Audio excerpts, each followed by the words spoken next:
We are working on the fifth part of the story of building the Pennsylvania Railroad through the Greensburg area in the 1850s.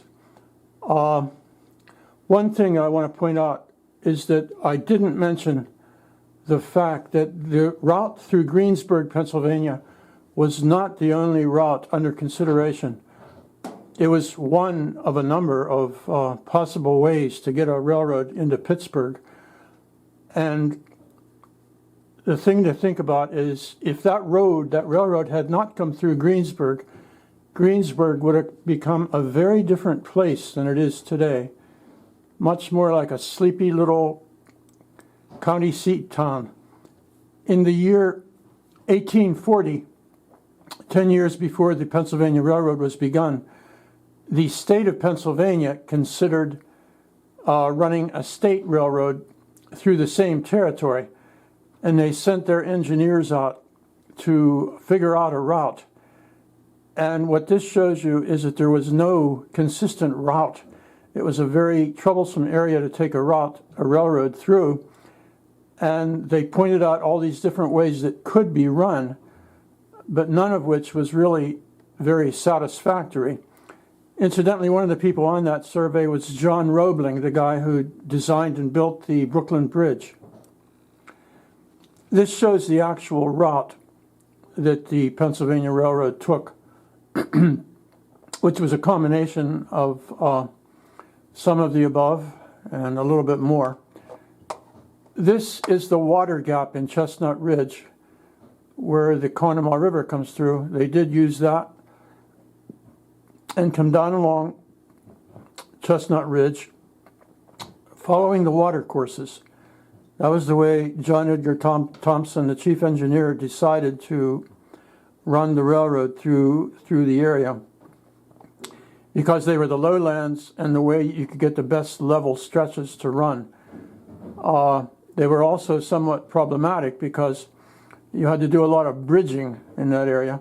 Latrobe did not exist before the railroad showed up. One of their engineers, Oliver Barnes, laid out the town, and the route went on to Beatty, which was just a farm owned by the Beatties, but it became a stop. And the place in the winter of 1851 to 1852 where the line stopped. And during that winter, they ran stagecoaches between Beatty and the western railhead of the PRR that had been working on coming out from Pittsburgh. And you see it come in through Greensburg, and Barclay Summit is not spoken of anymore. It was this was where the tunnel was out at Radabaugh, west of Greensburg. And then they followed Brush Creek on into where Brush Creek went into Turtle Creek and on into Pittsburgh. This is Greensburg. It's an etching I did to show what it looked like when there was a tunnel going through town. And over here is the old railroad station. That was the earlier PRR station in town. I put this here because I wanted to show on the western end of the tunnel how much work also had to be done. This mapping, or this view, is from T.M. Fowler, and he did this lithograph in the year 1901 showing the town of Greensburg, and this is just a detail from it.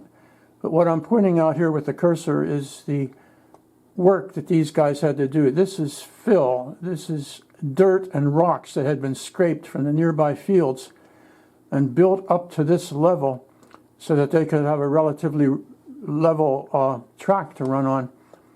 This little feature down here is a culvert taking what was once the northern branch of Sewickley Creek under the railroad, and it eventually was covered over because it became a very smelly, messy affair called Coal Tar Run.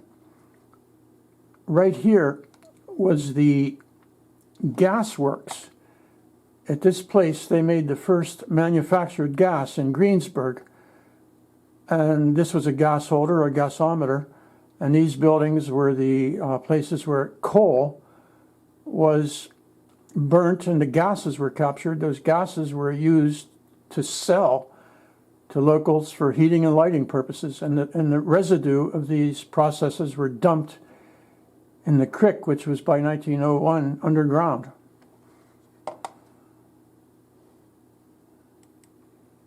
This is the same fill from the other side, looking at it from probably up on the jail tower. This is building the fill out to what became Coal Tar Run. This is where they would build the gas house, gas plant in the late 1850s. This was Otterman Street once upon a time.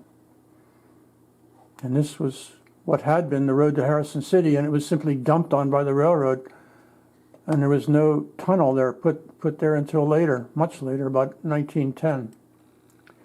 This is one of my maps showing how the features in town changed with the arrival of the railroad. And this is the fill that they built right here. This was the tunnel under Main Street. The fill, the Pennsylvania Railroad's new freight station. This was the water station where trains could take on water.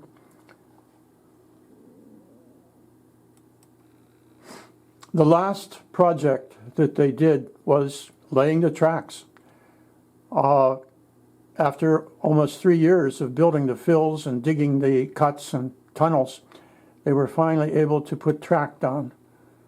And also, another important thing was trying the tracks out to see if they were safe, because these fills had been not tested. So finally, in late November of 1852, they ran a railroad engine over it and tried the fills out. And to the relief of everyone, they did work. This was the first through train coming from Pittsburgh to Philadelphia in early December 1852. This was at East Liberty. This was an actual photograph, one of the few photos we have from that period. And this was the motive power that was used at that time. This was one of the 3 first engines of the Pennsylvania Railroad, purchased from Matthias Baldwin in Philadelphia, who later became a very important railroad builder, railroad engine builder. A curious anecdote here is that Matthias Baldwin was a man who started out making clocks and somehow became a builder of locomotives. I have no idea how that happened, but it's an interesting feature. And we come to a stop here, and we'll have a epilogue of the process coming up.